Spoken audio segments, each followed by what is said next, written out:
भगवान बाबा हनुमान जी को प्रणाम। महान त्यागी बाबा जुमदेव जी को प्रणाम। परमात्मा एक। मेरा मार्ग में आने का ऐसा था कि जो मेरे पति थे वो दारू का उनको बहुत ज़्यादा व्यसन था। वो जैसे कि पी के आए तो घर में फेंक फाक करना, गाली गलौज करना, मारपीट करना, ऐसा उनका आदत था। पी के आने के बाद शादी में मेरे को ऐसा कुछ भी नहीं बोलते थे, पर पी के आने के बाद में ऐसा हमारा घर का वातावरण खराब हो जाता था कि हम रात रात भर बैठ के गुजारते थे।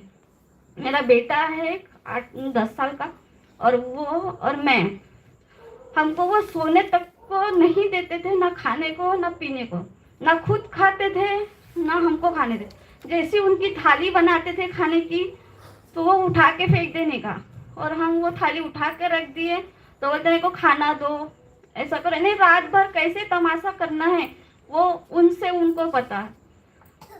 तो मेरी एक ऐसी थी कि कभी कभी मेरे को ऐसा लगता कि मैं कहाँ आके फंस गई यहाँ, कि ये घर है कि क्या है। ना मुझे सास ससुर का सहारा है ना किसी का सहारा, पर मेरे पति के लिए मैं यहाँ आई हूँ, वो भी ऐसे है। मेरा बेटा बोलता था कि चलो कहीं तो भी मेरे को लेके चलो, पर मैं सोचती थी मैं कहाँ लेके जाऊंगी। माँ बाप के घर में भी जाऊंगी तो 2 दिन अच्छा बोलेंगे, तीसरे दिन बोलेंगे कि भाई तू कहाँ पे भी चले जा। पर मैं वो सोच के अपने घर से कहीं नहीं गई, घर पे ही रहना। वो पी के आता, मेरे को अगर कहीं बाहर गए तो मेरे को ये डर छा जाता था कि वो पी के आएंगे और अभी ये तमाशा करें। ना मैं शादी में जा सकती थी ना किसी के घर के प्रोग्राम में जा सकती थी कि वो तमाशा करेंगे पी के करके। थोड़ा सा भी पी लिए कि उनका चालू ही हो जाता था कहीं पे भी, ना मुझे चैन से खाने देते थे ना कुछ करने देते। फिर एक दिन मेरे को ऐसा लगा कि मैं घर से चले जाऊं वगैरह लगा, पर मैंने सोची नहीं, कहाँ जाऊंगी।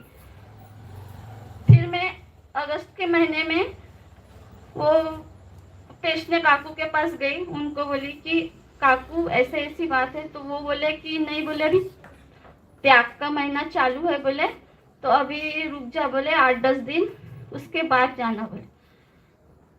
फिर मैं रुकी। उसके बाद यहाँ काका जी के घर पे उन्होंने मेरे को लेके आए।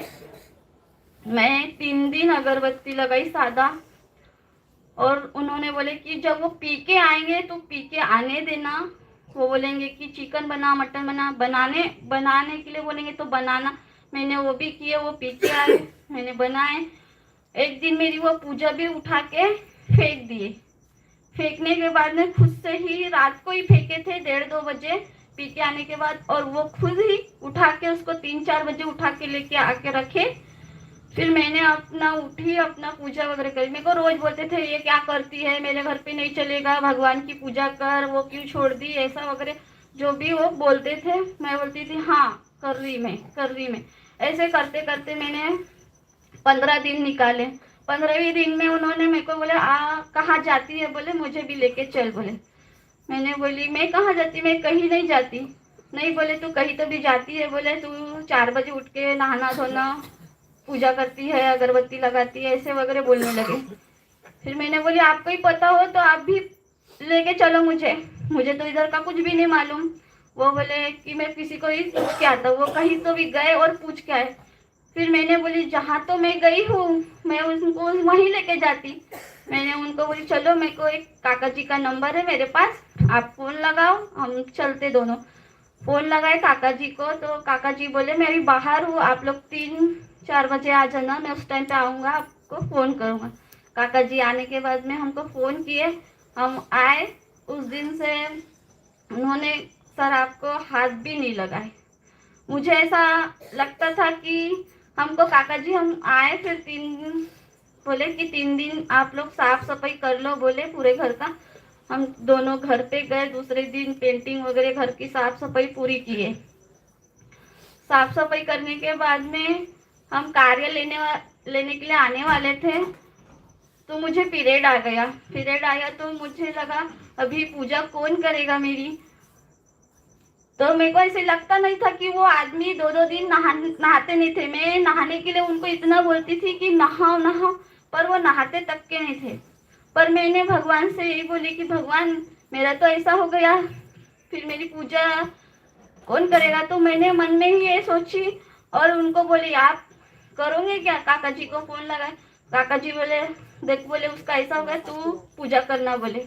उन्होंने 7 दिन इतने अच्छे से सुबह उठना, पूजा करना, 2 बार नहाना शाम सुबह, और इतने अच्छे से किए। तो एक मेरा अनुभव है कि उन्होंने इतने 7 दिन में इतने अच्छे से किए, सुबह उठना, शाम को बराबर टाइम पे करना, सुबह टाइम पे करना। तो जो आदमी घर पे ढंग से रहना नहीं, उसकी हम भी इज्जत नहीं करते थे। एक टाइम था, आज मेरा बेटा तक के उनकी इज्जत नहीं करते थे। तो मेरा कहने का मतलब ये है कि शराब पीने वालों की कोई इज्जत नहीं करता, ना घर में ना बाहर। और आज वो इतने सुधर गए हैं तो उनकी इतनी इज्जत हो रही, घर पे भी और रिश्तेदारों में भी, बाहर कहीं जा रहे वहां पे भी। इतना कहकर मैं सबको नमस्कार।